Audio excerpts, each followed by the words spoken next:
decision again. So, sa mga nangutala no, og legit ba si Micron? So, agaw lang istorya based sa akong experience is yes.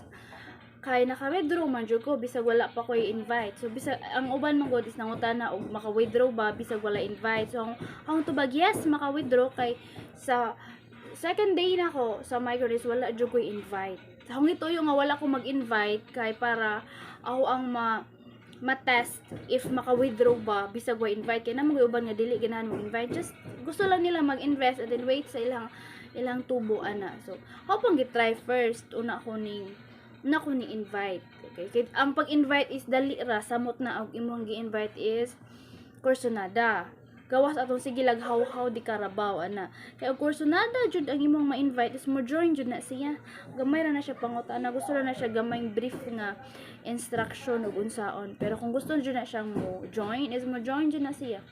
Ana kay para sa guna og musugal ka og musugal ka sure di ka mo daog ka. So kung mga na mo nakabot na ba ko 50 days kay to ba is wala pa. So agahaw ang ko andron agahaw ang day is ika 6 na ako pero naka-withdraw na ko og 1,000 ka pin. And still counting kay si Micron is nagsige pa man jud siya. So di po ta ka fortel og pila ba ka years, pero kung gusto jud mo doubted jud mo is pwede mo mabasa sa yang abouts no, pwede nimo silang pwede nimo siyang i-background check or unsa.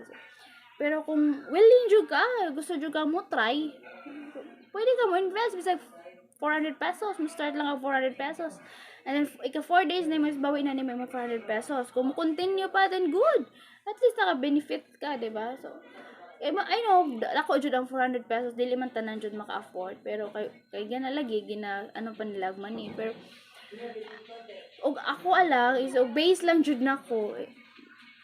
Takabawi jud ko. So maara to. So thank you sa tanan nagtan-aw sa akong mga videos, and please don't skip ads po para masuportahan po yung mga videos. Again, thank you. God bless you all.